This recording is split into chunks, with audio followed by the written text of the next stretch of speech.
Dans cette formation gratuite, on va voir tous les réglages indispensables pour créer une boutique en ligne professionnelle sur WordPress. À la fin de cette vidéo, vous aurez une boutique 100% fonctionnelle et vous pourrez encaisser vos premières ventes. Par contre, on va s'intéresser uniquement à la partie e-commerce de WordPress. Donc si vous avez besoin d'apprendre les bases, je vous affiche une formation gratuite juste au-dessus. Pour ajouter les fonctionnalités e-commerce à WordPress, on va installer le plugin WooCommerce. Je fais installer maintenant.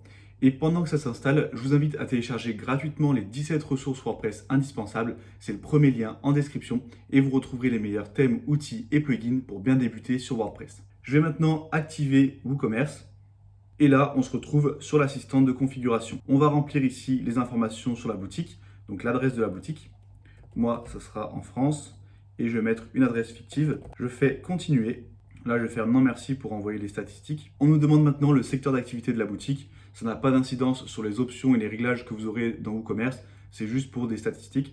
Donc, vous pouvez mettre ce que vous voulez. Ici, on nous demande quel type de produit on va vendre. Produits physiques, produits téléchargeables. Et là, on essaye de nous vendre des extensions complémentaires pour, par exemple, des produits par abonnement. Moi, je vais rester uniquement sur produits physiques. Et même vous, si par la suite, vous souhaitez vendre des produits téléchargeables, même si vous n'avez pas coché la case ici, vous pourrez le faire avec les options de WooCommerce. Donc pareil, ça, ce que vous cochez, ça n'a pas vraiment d'incidence. À part pour ces options qui vont du coup vous inviter à acheter un plugin supplémentaire. Je fais continuer. Là, on met le nombre de produits qu'on veut faire et est-ce qu'on vend ailleurs. Pareil, ça n'a aucune incidence sur WooCommerce. Je fais continuer. Là, je décoche cette case pour ajouter les fonctionnalités business puisque ça va ajouter des plugins qui ne sont pas forcément utiles à notre site. Et je clique sur continuer. Là, on nous demande de choisir un thème. Moi, je vais poursuivre avec mon thème actif qui est Océan WP. C'est d'ailleurs le thème que je vous recommande si vous souhaitez créer un site WordPress ou une boutique en ligne. Selon moi, c'est le meilleur thème e-commerce gratuit. Donc, je vous recommande vraiment de l'installer si vous ne l'avez pas encore. Je fais poursuivre avec mon thème actif. Et voilà, on a maintenant WooCommerce qui est installé sur notre site. Et on va pouvoir ajouter des produits, créer les moyens de paiement, les moyens de livraison et faire nos ventes. Ce qu'on va faire dans un premier temps, c'est qu'on va faire les réglages indispensables. Donc je vais ici dans WooCommerce réglages. Ici, on a plusieurs panels, mais on ne va pas s'y intéresser à tous. On va uniquement voir ceux qui sont essentiels. En général, vous retrouverez l'adresse qu'on a mis précédemment. Ensuite, ici, on nous demande où est-ce qu'on va vendre. Est-ce qu'on va vendre dans tous les pays ou uniquement dans certains pays? Donc là, vous allez pouvoir sélectionner ce que vous voulez. Et est-ce que vous livrez dans tous les pays où vous vendez? Donc ça va prendre en compte ce que vous avez mis ici. Ou bien vous livrez dans tous les pays du monde, dans des pays spécifiques uniquement, ou désactiver l'expédition et les calculs de livraison. Donc là, si c'est juste un affichage de produits, mais que vous ne souhaitez pas faire de livraison, qu'il faut venir par exemple dans votre boutique physique pour acheter les produits. Bon, du coup, ça n'a pas vraiment d'intérêt. Il vaut mieux faire de la livraison. Et ensuite, on a des options secondaires, notamment sur la devise. Vous pouvez modifier le nombre de décimales. Si vous ne voulez pas afficher les centimes, par exemple, que vous avez uniquement des prix ronds, et bien là, vous pouvez mettre 0 et vous n'aurez pas les centimes affichés sur votre boutique. Si je remonte, on peut aller dans l'onglet produits. Ici, on peut cocher cette case si on veut que quand une personne clique sur le bouton ajouter au panier, ça le redirige directement vers la page panier. Ça peut être utile par exemple si vous avez ce qu'on appelle une boutique monoproduit, c'est-à-dire une boutique avec un seul produit. Et donc vous savez que quand la personne clique sur ajouter au panier, et bien vu que vous avez qu'un seul produit, le but c'est qu'ensuite elle valide sa commande, pas qu'elle ajoute d'autres produits au panier. Et donc vous pourrez cocher cette case. Mais si vous avez une boutique en ligne classique avec plusieurs produits, eh bien il vaut mieux ne pas cocher cette case pour que la personne puisse ajouter au panier, puis continuer de naviguer sur la boutique et ajouter d'autres produits au panier. Ensuite, ce sont des réglages secondaires. Donc là, on a vu des options un peu secondaires. Maintenant, on va voir le troisième panel qui, lui, est indispensable. C'est le panel expédition et c'est là où on va pouvoir créer nos méthodes de livraison. Je clique dessus et là, vous pouvez voir que par défaut, on m'a créé la zone France. Je peux cliquer dessus et la modifier. Et lui, par défaut, il m'a créé une livraison gratuite. On va voir les autres méthodes qui existent. Pour cela, je clique ici sur ajouter une méthode de livraison. Et là, vous voyez qu'on a forfait, livraison gratuite ou point de vente. Forfait, ça va être pour définir un tarif, donc une livraison classique. La livraison gratuite qu'on pourra mettre dans tous les cas ou bien selon certains critères. Et le point de vente, c'est pour le click and collect. La personne va retirer en magasin. On va commencer par forfait. Je vais faire ajouter une méthode de livraison. Vous voyez que forfait a été ajouté. Je peux ensuite modifier l'ordre d'affichage comme ceci, si j'ai beaucoup de méthodes de livraison. Et l'ordre d'affichage sera pris en compte sur la page panier et la page validation de commande. Je fais modifier. On va modifier le titre de la méthode puisque forfait, c'est pas très parlant pour les clients. Ici, je vous conseille de mettre quelque chose de plus classique. Par exemple, si vous passez avec Colissimo, eh bien, vous pouvez marquer livraison Colissimo et vous pouvez également indiquer la durée de livraison, par exemple 3-5 jours. Et ici, on a tout simplement le coût, donc le tarif de la livraison, par exemple 4,90 pour la France. Je fais enregistrer les modifications. Ensuite, on a la livraison gratuite qui était ajoutée par défaut, que je pourrais également ajouter comme ceci. Là, je vais fermer et je vais modifier celle-ci. On a le titre livraison gratuite qui est très bien. Et on peut mettre un critère. Donc si on met sur ND, on aura la livraison gratuite dans tous les cas. Et ensuite, on a des critères. Par exemple, soit un code promo spécifique, soit un montant minimum de commande, soit un montant ou un code promo, un montant et un code promo. Dans la plupart des cas, ce que vous allez utiliser, c'est le montant minimum de commande. Par exemple, la livraison gratuite à partir de 50 euros. Et là, vous pouvez cocher cette case pour appliquer la règle de commande avant la remise avec code promo. C'est-à-dire que si la personne a un panier à 60 euros, donc elle peut avoir la livraison gratuite, elle met un code promo et ça tombe à 40. Eh bien, si vous laissez décocher, elle n'aura pas la livraison gratuite puisque après le code promo, c'est à 40, donc en dessous du critère. Par contre, si vous cochez cette case, ça va prendre en compte le montant total du panier avant le code promo, c'est-à-dire les 60 euros, et elle aura la livraison gratuite. Moi, je vais laisser décocher et on va mettre que c'est 50 euros, qu'il y ait un code promo ou pas. Je fais enregistrer les modifications et je vais également ajouter la méthode point de vente pour qu'ensuite on puisse voir comment fonctionne le click and collect. Je fais ajouter une méthode de livraison. Ici, je fais modifier. Là, au lieu de point de vente, on va mettre quelque chose d'un peu plus clair pour le client. On va marquer retrait en magasin et le coût, on va le laisser à 0. Là, on a donc ma zone France. Mais on pourrait estimer que pour la Belgique, par exemple, c'est les mêmes tarifs. Et donc, je peux cliquer sur composition de la zone et ajouter un pays, par exemple Belgique. Et on va également ajouter Monaco. Ensuite, je fais enregistrer les modifications. Je retourne dans les zones d'expédition. Et là, je vais pouvoir ajouter une nouvelle zone. Par exemple, une zone Europe où les méthodes de livraison et les tarifs seront légèrement différents. Je clique sur ajouter une zone de livraison. Ici, on va marquer Europe. Et là, soit je peux sélectionner tous les pays que je souhaite, mais bon, ça va être un peu long si on veut mettre tous les pays européens. Soit je marque directement Europe. Et là, vous voyez que j'ai la zone qui me comprend tous les pays. Et on va faire un tarif un peu différent. On va mettre un forfait et on va le mettre à 9,90 € par exemple. Donc là, je vais marquer livraison Colissimo Europe et je vais marquer 9,90 €. Je fais enregistrer les modifications et je peux retourner à ma zone d'expédition. Et là, j'ai mes deux zones, France et Europe. Et ici, on a emplacement non couvert par vos autres zones.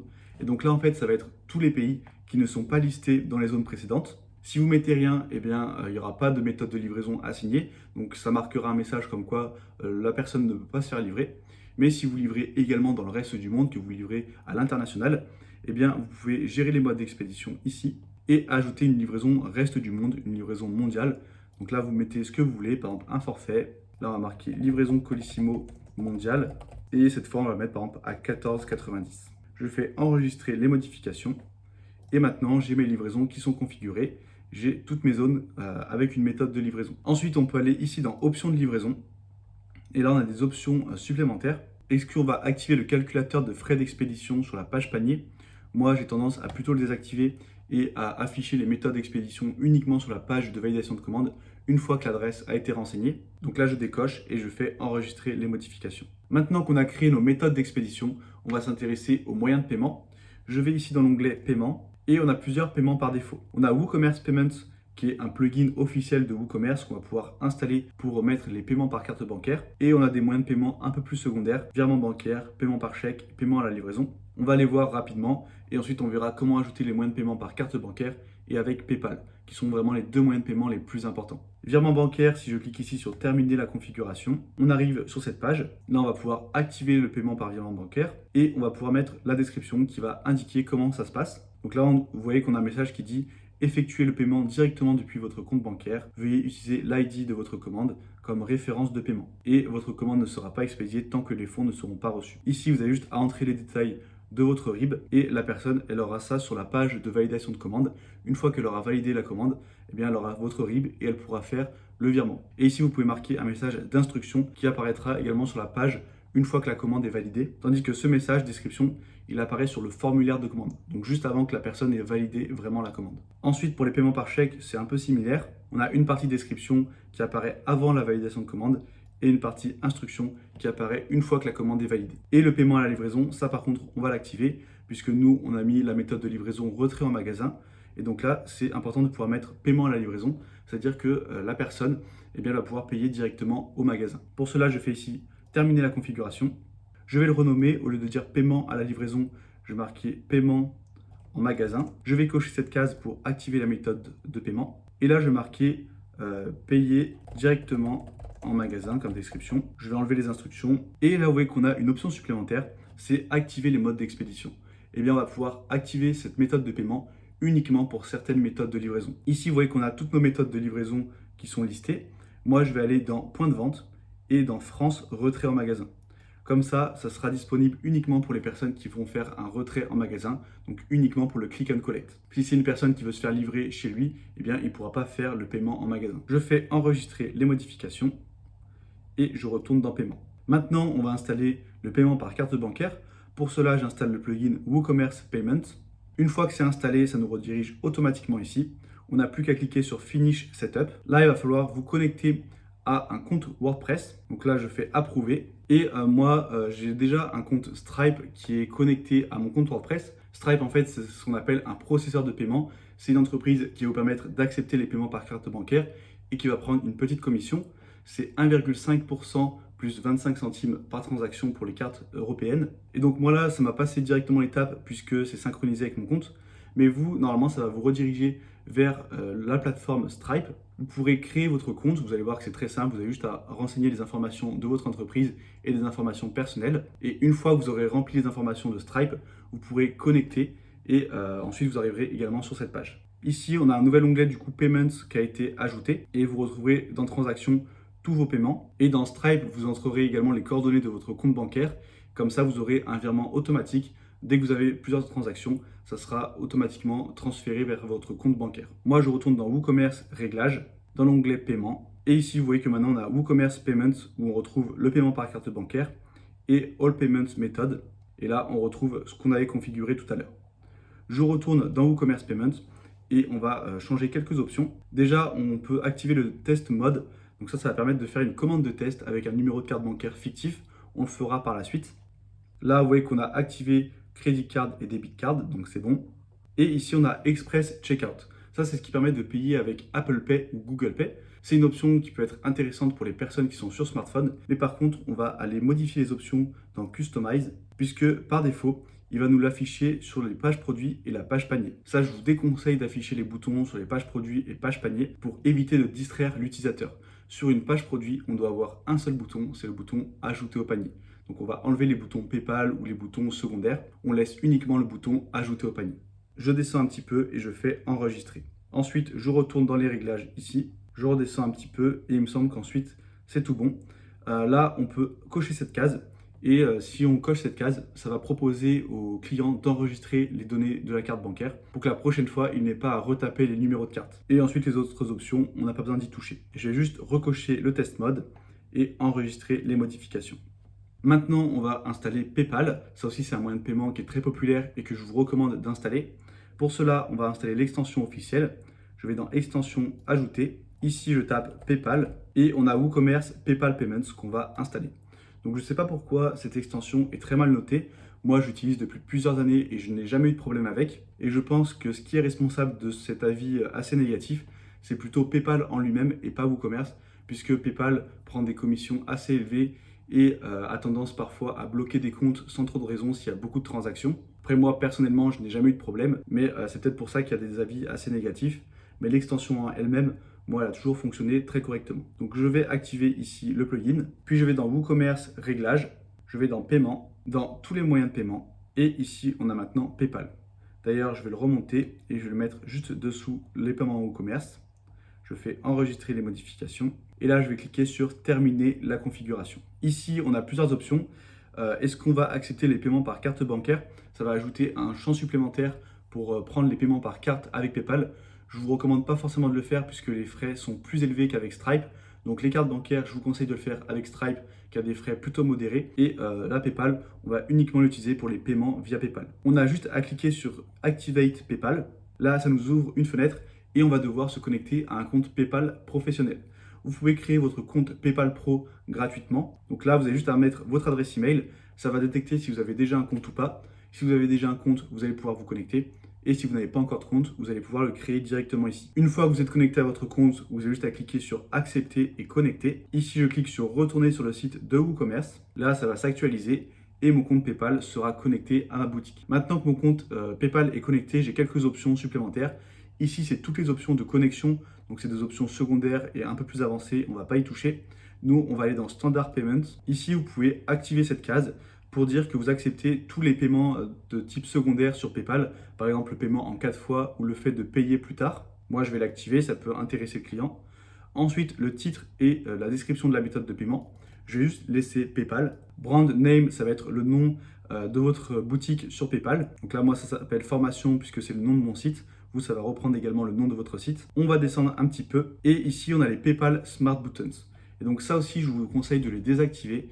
De désactiver sur la page produit, la page panier. On va juste laisser sur la page de validation de commande. Et ici, on a un bouton pour personnaliser les boutons PayPal. Donc vous voyez que par défaut, ils ressembleront à ça, mais vous pouvez modifier le style. Donc ça, je vous laisserai tester si ça vous intéresse. Mais le plus important, c'est de désactiver sur la page produit et la page panier. Je fais enregistrer les modifications. Et là, je peux aller dans Pay Later. Et on a également d'autres options pour le paiement en plusieurs fois. Donc là, pareil, je vais l'enlever sur la page produit et la page panier. Et je fais enregistrer les modifications. Maintenant qu'on a fait nos méthodes de livraison, nos moyens de paiement, on va avoir un dernier petit réglage qui est la TVA.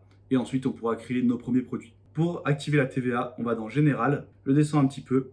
Et ici, je vais cocher activer le calcul et le coût de la taxe. Je fais enregistrer les modifications. Et j'ai un nouvel onglet maintenant, TVA, qui est apparu. Ici, on va me demander si dans mes produits, je vais saisir le tarif hors taxe ou le tarif TTC. Moi, je vais directement saisir le tarif TTC. Ensuite, le calcul de la TVA, eh bien, on va le baser sur l'adresse de livraison du client, puisque si on livre un client en France ou qu'on livre un client en Italie, eh bien, le taux de TVA ne sera pas le même. Et si je descends encore un petit peu, on a l'affichage des tarifs dans la boutique. Eh bien, on va l'afficher directement en TTC. Là, ça peut être intéressant de l'afficher en hors taxe si vous faites du B2B, donc que vous vendez directement à des professionnels, puisque eux, ils vont pouvoir déduire la TVA. Et donc, ce qui les intéresse, c'est vraiment le prix hors taxe. Mais si vous vendez à des particuliers, affichez directement le prix TTC sur la boutique. Pareil sur la page panier et la page commande. Et affichage des totaux de TVA détaillés, ça permet d'avoir le détail sur la page de validation de commande qui nous dit le prix hors taxe, le prix de TVA et le prix total. On va le laisser et je fais enregistrer les modifications. Maintenant, on va pouvoir définir notre taux de TVA. Pour cela, je vais dans Taux standard. Ici, je vais insérer une ligne avec mon code pays, par exemple la France. Donc là, je sélectionne France. Code État, code postal, ville, c'est optionnel puisque ça ne va pas changer en fonction des villes ou du code postal. Ça sera partout pareil. Et là, on a le pourcentage du taux. Dans la majorité des cas, ça sera 20%. Et on ne va pas l'appliquer aux frais d'expédition. Nous, nos frais d'expédition, on a mis 4,90 €. On va dire que c'est 4,90 € TTC. Sinon, ça va ajouter 20% aux 4,90 € de la livraison qu'on a mis tout à l'heure. Là, je fais enregistrer les modifications. Et ensuite, je pourrais ajouter un autre code pays, par exemple Italie, dire que le taux cette fois est à 15%. Je fais enregistrer. Pareil, on peut mettre des taux réduits ou des taux zéro. Et donc là, sur nos produits, on va pouvoir dire quel taux s'applique. Est-ce que c'est le taux standard, taux réduit ou taux zéro? On va donc maintenant voir comment créer les produits sur WooCommerce. Pour cela, je vais dans l'onglet Produits. Et là, je vais faire ajouter. Et ici, je me retrouve sur la page de création de produits. On va donner un titre. Moi, c'est un site de coach sportif. Donc, on va dire qu'il vend par exemple des gourdes. Ici, on a la description du produit. C'est ce qu'on appelle la description longue. C'est une description qui va s'afficher en dessous de l'image du produit. Et on va pouvoir mettre plusieurs paragraphes, des titres et vraiment détailler en quoi consiste notre produit. Donc, moi, je vais prendre un exemple de description de gourde. Voilà, j'ai pris un peu de texte. Ensuite, je descends. On arrive dans les données produits qu'on verra juste après. Et là, on a la description courte du produit. Et donc, en fait, la différence entre la description courte et la description longue qui est ici, c'est que la description courte va s'afficher à droite de l'image produit. Donc, on aura l'image produit, la description courte et en dessous, la description longue. Là, généralement, on met plutôt des listes à puces qui vont lister rapidement les bénéfices du produit. Donc là, je vais marquer bénéfice 1, bénéfice 2 et bénéfice 3, juste pour avoir un exemple de texte. Et si je remonte dans les données produits, eh bien c'est là qu'on va pouvoir configurer toutes les données relatives à notre produit, par exemple le prix ou encore le stock. Ici, on a tarif régulier, donc ça va être le tarif de ma gourde, par exemple 19,90, et on peut mettre un tarif promotionnel, par exemple 14,90. Et donc là, sur la page produit, ça va barrer le tarif régulier et ça va afficher le tarif promo. Et quand vous faites une promo, ce qui est intéressant, c'est que vous pouvez la planifier. Donc si c'est par exemple pour une période de solde, vous allez pouvoir définir une date de début et une date de fin. Comme ça, si vous avez beaucoup de produits, eh bien automatiquement, le jour de la fin des soldes, ça va supprimer la promo et ça va revenir au tarif régulier. Ensuite, on a ce qui concerne la TVA. Est-ce que c'est taxable? Est-ce qu'on va taxer uniquement l'expédition ou est-ce qu'on met aucune TVA sur ce produit? Donc, si vous n'avez pas activé le calcul des coûts et de la taxe, vous n'avez pas besoin de vous préoccuper de la TVA, vous n'aurez pas ces options. Mais si vous l'avez activé, eh bien la plupart des produits, du coup, ça sera taxable. Et ensuite, vous pourrez choisir votre taux de TVA. Donc là, on est sur standard. Si la personne se fait livrer en France, ça sera 20%. Si la personne se fait livrer en Italie, ça sera 15%. Et si vous aviez défini des taux réduits ou des taux zéro, eh bien vous pourriez les mettre ici. Ensuite, on a l'inventaire où là on va pouvoir définir un UGS, c'est-à-dire le numéro d'identification du produit. Ça peut être par exemple le numéro fournisseur, mais c'est optionnel. Si vous n'en avez pas ou que ce n'est pas important pour vous, eh bien WooCommerce va en générer un automatiquement pour votre produit. Et vous pouvez activer la gestion de stock. Si je coche cette case, vous pouvez dire par exemple qu'il y a 7 articles en stock. Et dès que quelqu'un va passer une commande, ça va diminuer automatiquement le stock. Ici, autoriser les commandes en réapprovisionnement, c'est est-ce que vous vous autorisez à commander même si le produit est en rupture de stock. Et le seuil de stock faible, c'est le seuil à partir duquel WooCommerce va afficher un message en disant plus que 2 en stock. Ça peut être pas mal pour créer un sentiment d'urgence et inciter la personne à commander. Et donc là, par défaut, vous voyez que c'est à 2, mais vous pouvez marquer par exemple 4. Et à partir de 4, ce message, plus que 4 articles restants, va se déclencher. Moi, je vais laisser à 2. Et on peut limiter les achats à un article par commande.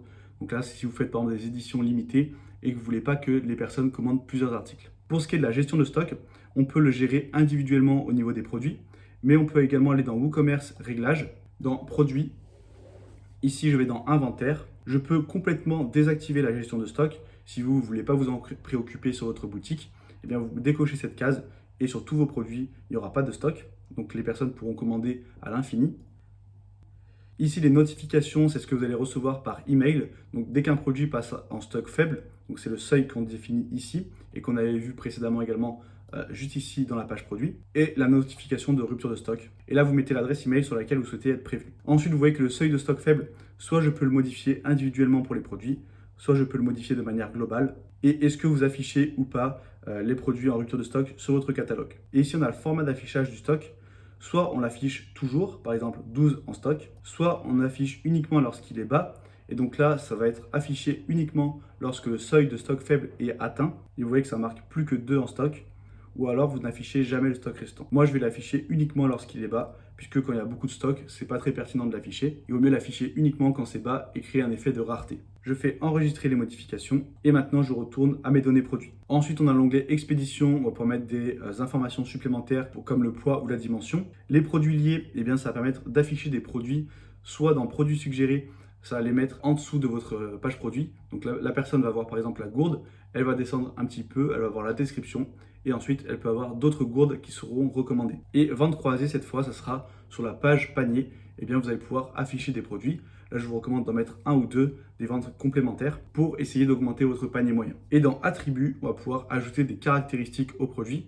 Là, si je fais ajouter, je peux par exemple marquer contenance, vu que c'est une gourde, et je vais marquer par exemple 0,5 litres. Je fais enregistrer les attributs et je pourrais ajouter par exemple un attribut matière. Donc là, je marque matière et je marque acier inoxydable.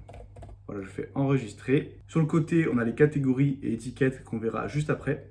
Et on a également les images produits. Donc là, je vais pouvoir définir l'image principale et les images secondaires dans Galerie Produit. Et ici, dans Image Produit, je vais faire définir l'image et je vais aller téléverser mon image de gourde. Voilà. Et ici, dans Galerie Produit, je pourrais donc ajouter d'autres images secondaires. Moi, je ne vais pas le faire. Et je vais cliquer sur Publier. Maintenant que j'ai créé mon produit, je peux cliquer ici sur Afficher le produit. Et là, vous voyez que j'ai ma page produit avec une colonne latérale qu'on pourra désactiver par la suite dans les options de notre thème. Vous verrez que ça sera mieux. Ici, on a l'encart promo et le prix régulier avec le prix en promo. La description courte qui s'affiche, le bouton Ajouter au panier et ensuite la description longue. Informations complémentaires, on a tout ce qu'on a mis dans les attributs, donc la contenance et la matière. Et ici, la possibilité de laisser un avis client. Là, on a créé ce qu'on appelle un produit simple. Maintenant, on va créer ce qu'on appelle un produit variable. Ça va être, si vous voulez, un même produit avec plusieurs variations. Par exemple, un vêtement avec plusieurs tailles ou bien moi, une gourde avec plusieurs couleurs. Pour créer mes variations, c'est très simple. Je descends ici dans Données produits et au lieu de me mettre sur produit simple, je me mets sur produit variable. Dans général, cette fois, on a juste la TVA. Dans inventaire, on retrouve pareil les mêmes options d'UGS et de stock. D'ailleurs, je vais désactiver la gestion du stock. Et ce qui va changer, c'est qu'on a un nouvel onglet qui s'appelle variation. Pour l'utiliser, je dois créer un attribut. Donc, je retourne dans l'attribut. Je retrouve contenance et matière. Et cette fois, je vais ajouter un nouvel attribut qu'on va appeler couleur. Et la couleur, eh bien, il y en aura plusieurs et la personne pourra choisir. Donc, je fais ajouter. Ici, je tape couleur. Et je vais taper par exemple bleu ou rouge. Et vous voyez qu'on a la case visible sur la page produit qui était déjà présente avant. Mais on a une nouvelle case qui est apparue vu que c'est un produit variable. c'est utiliser pour les variations. Et donc là, on aura nos variations qui seront créées bleu et rouge. D'ailleurs, pour faire vos variations, il faut marquer le mot, puis ensuite séparer par une barre oblique en appuyant sur Alt, G, R et 6. Et vous voyez que ça me met ma barre oblique. Et là, je peux ajouter une nouvelle variation. Je fais enregistrer les attributs. Maintenant, si je vais dans variations, je peux cliquer ici sur créer les variations pour tous les attributs. Je fais aller, OK. Encore une fois, je fais OK. Et ici, j'ai mes variations qui sont créées bleu, rouge et blanc. Pour chacune des variations, je vais pouvoir définir une photo. Donc là, on va mettre la photo bleue, un UGS, un tarif régulier, tarif promo, enfin bref, toutes les options qu'on a vues pour le produit simple, on les retrouve ici pour le produit variable. Et si je veux gagner du temps, par exemple là, c'est juste la couleur qui change, donc le prix restera le même, eh bien, je peux aller ici dans Ajouter une variation et dans Tarification, mettre en place les tarifs réguliers. Ici, je fais Aller. Je définis mon prix qui est de 19,90 et comme ça va automatiquement l'appliquer à toutes mes variations. Si vous avez beaucoup de variations, eh bien, ça peut vous faire gagner pas mal de temps. Et là, ce que je vais faire, c'est que dans rouge, je vais mettre une photo de gourde qui est rouge. Je sélectionne mon image et pareil, il faudrait que je mette une image sur blanc pour bien faire. Là, je fais enregistrer les modifications. Je fais mettre à jour. Et si je veux voir mon produit, j'ai maintenant une liste déroulante pour choisir parmi mes plusieurs variations. Si je mets sur bleu, ça me laisse l'image bleue. Et si je mets rouge, ça m'affiche bien ma gourde qui est rouge. Maintenant, on va voir comment créer des catégories. Ça va être utile si vous avez beaucoup de produits. Par exemple, moi, c'est une boutique de coach sportif. Eh bien, on peut dire qu'il y a une catégorie accessoires avec des gourdes, des sacs, et une catégorie vêtements avec des joggings et des pulls. Pour cela, je vais ici dans produits et vous voyez qu'on a catégorie. On l'a également ici, on va pouvoir créer directement ici des catégories. Mais moi, je vais aller directement dans l'onglet dédié. Là, je crée ma nouvelle catégorie qu'on va appeler accessoires. Je fais ajouter une catégorie et je vais ajouter une catégorie qu'on va appeler vêtements. Pareil, je fais ajouter. Et on va pouvoir également créer des sous-catégories. Donc là, dans vêtements, on va créer une sous-catégorie pull et une sous-catégorie jogging. Et dans accessoires, gourde et sac. Donc là, je mets pull. Et vous voyez qu'ici, on a catégorie parente. On va sélectionner vêtements pour que ce soit une sous-catégorie. Je fais ajouter. Pareil pour jogging, ajouter. Et on va faire gourde. Cette fois, dans catégorie parente, on met accessoires et on va marquer sac. Voilà, pareil, dans accessoires, ajouter une catégorie. Donc là, vous voyez qu'on a notre catégorie parent, vêtements avec les catégories enfants. On a un petit trait pour montrer que c'est la catégorie enfant. Et pareil avec accessoires, sac et gourde. Et donc maintenant, si je retourne dans tous les produits, ici j'ai ma gourde que j'ai créée tout à l'heure. Je peux cliquer sur modifier et là, dans catégorie, au lieu de non classé, on va la mettre dans accessoires. Ça sera la catégorie qui regroupe tous les accessoires. Et dans gourde pour que la personne, si elle veut afficher uniquement les gourdes, elle puisse y accéder. Je fais enregistrer les modifications, enfin mettre à jour. J'ai ajouté d'autres produits afin qu'on ait des produits dans chaque catégorie et on verra par la suite comment ça fonctionne et comment les intégrer à notre menu. Juste avant de continuer, on va créer un troisième type de produit qui s'appelle le produit téléchargeable. Et donc là, au lieu d'être un produit physique, ça va être un produit digital. Par exemple, un e-book au format PDF ou n'importe quel produit digital. Pour cela, je fais ajouter. Là, je vais marquer par exemple e-book, coaching.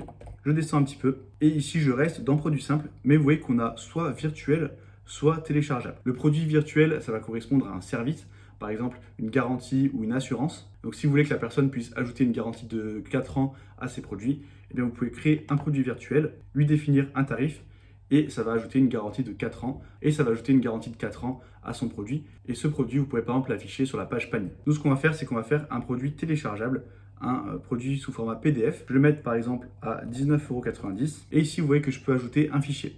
Donc là, ce fichier, la personne pourra le télécharger uniquement lorsqu'elle aura validé le paiement. Je vais ajouter un fichier, je vais faire choisir un fichier juste ici et là, je vais aller chercher sur mon ordinateur. Moi, j'ai importé un fichier au format PDF, les 17 ressources WordPress indispensables, que vous pouvez d'ailleurs obtenir en cliquant sur le premier lien en description pour rappel, afin de découvrir les meilleurs thèmes, outils et plugins pour bien débuter sur WordPress. Là, je fais insérer l'URL du fichier en bas à droite et ça me met automatiquement la bonne URL.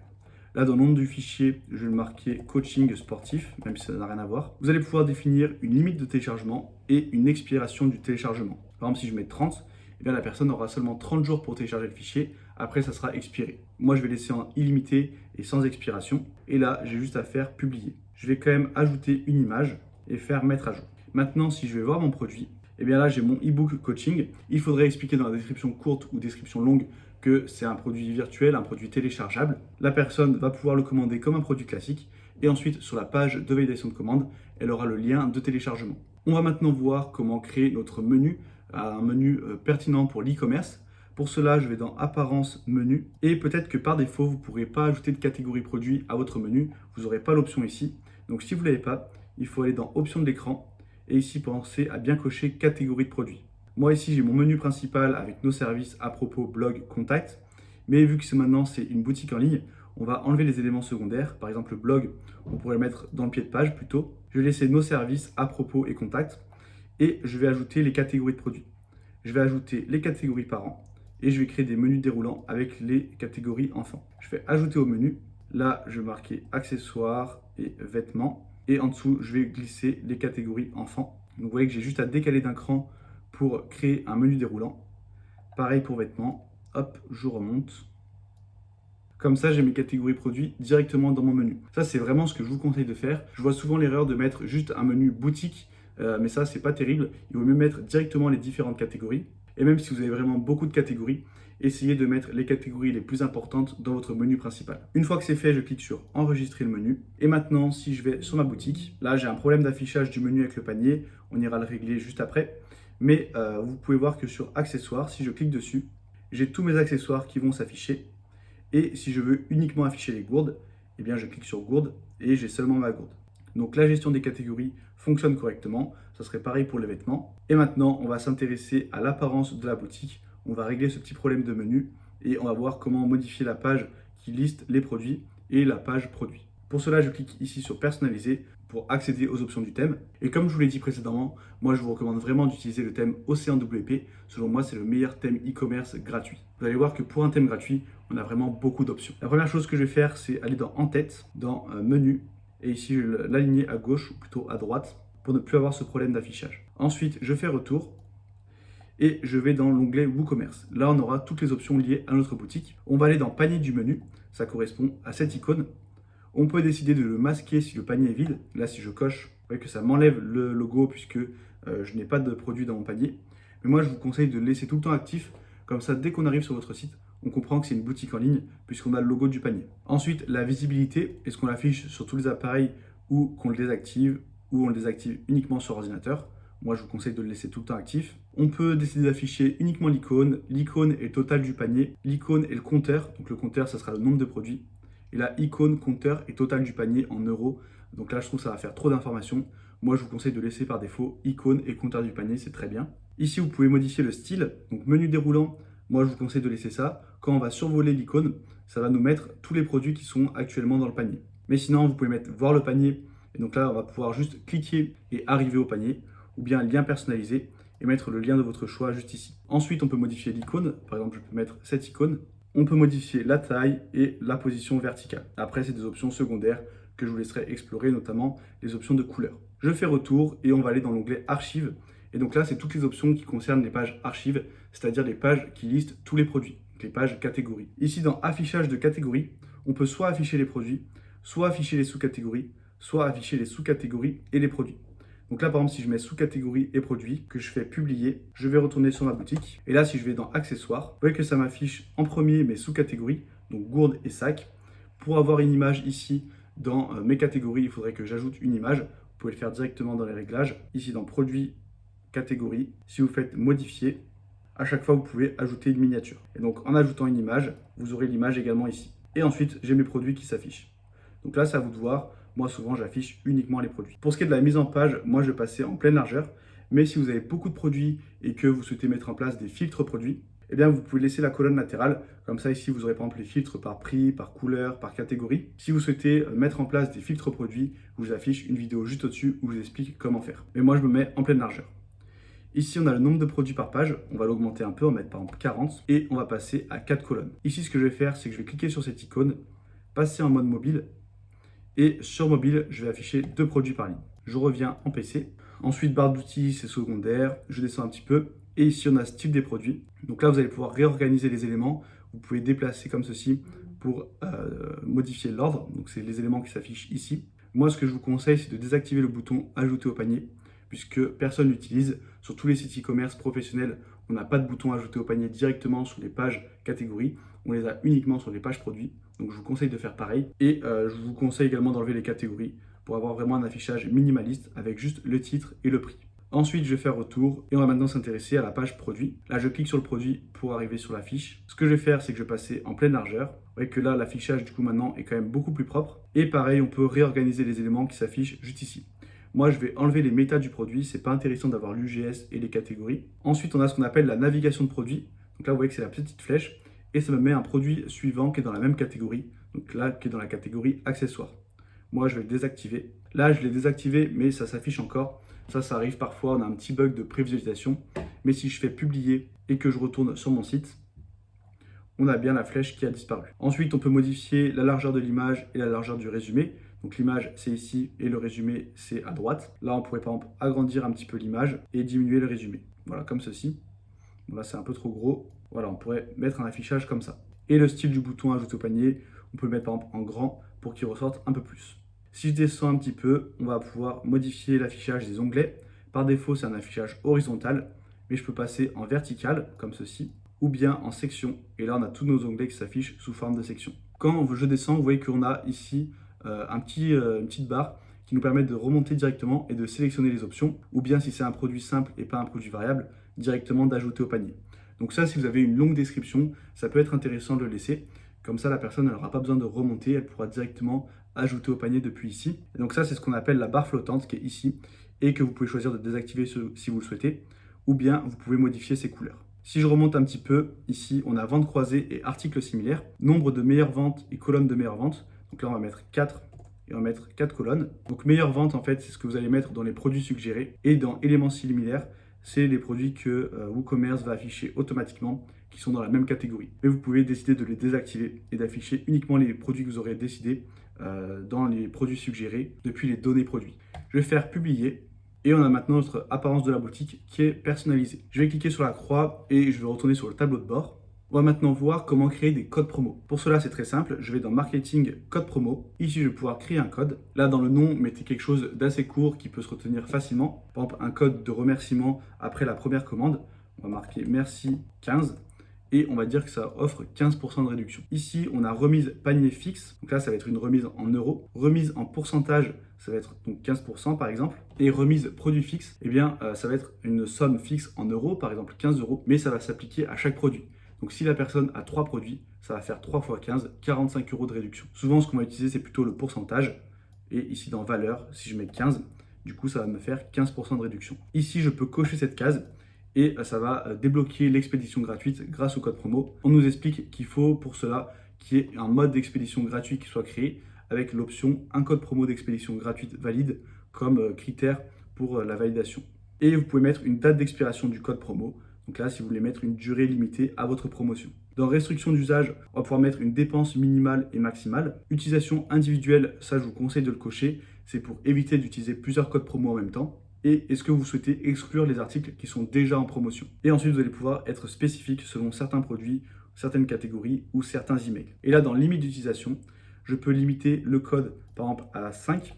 Et donc là, uniquement les 5 premières personnes pourront utiliser le code. Ensuite, il sera automatiquement désactivé. Je vais faire publier et on ira tester le code juste après. Maintenant qu'on a créé notre code promo, la dernière chose qu'on va faire avant de voir que tout fonctionne, c'est de personnaliser les emails de commande. Pour cela, je vais dans WooCommerce Réglages, je vais dans l'onglet Email et ici, on a les différents types d'emails qui seront envoyés automatiquement par WooCommerce. Les 3 premiers, c'est des notifications que vous allez recevoir. Donc, ce n'est pas forcément utile de les modifier. Pareil, on a plein d'emails secondaires qu'on peut laisser par défaut. Mais ce qui va être intéressant de modifier, c'est commande en cours et commande terminée. Commande en cours, c'est l'email que va recevoir automatiquement le client une fois qu'il a validé sa commande. Eh bien, il recevra instantanément un email de confirmation avec un récapitulatif. Et commande terminée, ça va être reçu une fois que vous allez passer la commande d'état en cours à état terminé. Donc ça, on verra juste après comment faire. Et moi, ce que je vous conseille de faire, c'est donc de laisser en cours le temps que vous préparez la commande et de passer la commande en terminé une fois que vous l'avez expédiée. Et donc là, ce qu'on va faire, c'est qu'on va aller dans Gérer. Et pour l'email commande terminée, au lieu de dire votre commande est terminée, ce qui ne veut pas dire grand-chose, on va plutôt dire votre commande est expédiée. Là, dans l'entête, on peut laisser merci pour votre commande. Et dans le contenu additionnel, on va marquer votre commande devrait arriver d'ici 4-5 jours. Là, je fais enregistrer les modifications. Je retourne dans email. Et dans commande en cours, au lieu de votre commande a été reçue, vous pouvez marquer par exemple votre commande est validée. Et là, on va enlever merci d'utiliser site URL on va laisser comme ceci vide. Je fais enregistrer les modifications, je retourne dans email et si je descends un petit peu, ici on a quelques options. On va pouvoir modifier le nom et l'adresse de l'expéditeur, donc là mettez le nom de votre boutique. Le texte de pied de page, on va enlever la petite phrase qui dit que ça a été construit avec WooCommerce, le client s'en fiche. Et vous pouvez également modifier la charte graphique en modifiant les couleurs de votre email. Je vais enregistrer les modifications. Et maintenant, ce qu'on va faire, c'est qu'on va faire une commande de test. J'ai dans les moyens de paiement Stripe qui est en mode test, donc je vais pouvoir faire un paiement par carte bancaire. Pour cela, je vais sur mon site, je vais commander par exemple la gourde. Donc je vais dessus, je choisis une option, je fais ajouter au panier. Là, je peux aller voir le panier directement et j'ai également mon menu déroulant, vous voyez, qui s'affiche comme ceci avec mon produit. Là, je peux soit aller voir le panier, soit faire commander. Moi, je vais faire voir le panier. Ici, je peux directement appliquer un code promo. Donc, je vais marquer merci 15. Je fais appliquer le code promo et vous voyez qu'on a le code promo qui s'affiche juste ici. On a également nos méthodes de livraison et on nous dit que ça sera mis à jour lors de la commande puisque selon l'adresse, les méthodes de livraison peuvent varier. Et on a le total avec la TVA. Et là, si j'ajoute 2 gourdes pour que ça passe au-dessus de 50 €, vous voyez qu'on a l'option livraison gratuite qui est ajoutée. Donc hop, je peux la cocher et faire valider la commande. Ici, on arrive sur la page de validation de commande. La personne peut également saisir un code promo ici. Elle va pouvoir remplir toutes ces informations et elle aura le résumé de la commande sur la droite. Si je descends, je peux également choisir d'avoir une adresse de livraison qui est différente de l'adresse de facturation. Ça peut être utile si la personne veut directement livrer à quelqu'un et lui faire un cadeau par exemple. Et on peut mettre également une note de commande. Moi, je vais remplir les différents champs et on se retrouve juste après. Là, vu qu'on est en France, vous voyez qu'on a la livraison à 4,90 €. Mais si je me mets un pays européen, par exemple la Finlande, vous voyez qu'on a la livraison Colissimo Europe à 9,90 €. Et si je mets l'Éthiopie, on passe à la livraison Colissimo mondiale à 14,90 €. Je vais revenir en France, je me mets en livraison gratuite. Ici, on a la carte de crédit en moyen de paiement. Donc là, on a un petit texte supplémentaire qui ne s'affichera pas quand vous ne serez pas en mode test. Mais on nous dit qu'on peut mettre ce numéro de carte, ensuite un mois et une date fictive, puis un CVC. Là, je pourrais également payer avec PayPal. Je fais commander. Et voilà, on arrive sur la page de remerciement. Donc là, on a un résumé de la commande et le client aura également reçu un récapitulatif par email. Si je retourne dans le tableau de bord et que je vais dans WooCommerce commande, ici j'ai ma commande qui s'affiche avec l'état en cours. Si je clique dessus, j'accède à toutes les informations liées à la commande. Donc on a l'adresse de facturation et l'adresse d'expédition. Faites attention à bien regarder l'adresse d'expédition qui est parfois différente de l'adresse de facturation. Ici, on a le résumé de la commande avec le fait qu'il y ait un code promo qui a été utilisé et on a le détail avec le coût du code promo, de l'expédition, de la TVA et le total qui a été payé par le client. Je peux cliquer ici pour faire un remboursement et ensuite ce sont des options secondaires. Si je retourne dans commande, une fois que j'ai expédié ma commande, je peux donc cocher la commande et dans action groupée faire marquer terminé. Je fais appliquer et là la personne recevra automatiquement le second email vu qu'on passe en état terminé. Là vous voyez que côté client on a le premier email qui ressemble à ça, donc l'email qui est envoyé automatiquement. En objet on a votre commande est validée, ensuite merci pour votre commande, bonjour prénom et là on a le récapitulatif de la commande. Vous recevrez également une notification par email qui ressemble à ça. On vous indiquera qu'il y a une nouvelle commande sur votre boutique et on vous indiquera le montant total. Et ensuite côté client, on a également le second email lorsque la commande est expédiée. Donc là, cette fois, on a votre commande est expédiée. Nous avons terminé de traiter votre commande. Et ici, votre commande devrait arriver d'ici 4-5 jours. Dans cette vidéo, on a vu toute la partie technique pour créer votre boutique de A à Z. Et vous avez vu que c'est plutôt simple. Mais le problème, c'est qu'avoir une boutique fonctionnelle ne suffit plus aujourd'hui. Vous devez absolument avoir une boutique qui est optimisée au niveau du marketing. C'est pour ça que si vous avez un objectif professionnel derrière votre boutique, je vous recommande de suivre ma formation WooCommerce Marketing. Vous découvrirez tous les leviers indispensables pour transformer une boutique banale en une boutique qui fait des ventes tous les jours. Je vous ai mis le lien en description, donc vous pouvez découvrir le programme détaillé. Vous pouvez télécharger gratuitement les 17 ressources WordPress indispensables. C'est une liste de meilleurs thèmes, outils et plugins pour bien débuter sur WordPress. C'est le bouton juste en dessous. Et si vous souhaitez développer vos compétences sur WordPress, abonnez-vous à cette chaîne pour ne louper aucun tuto.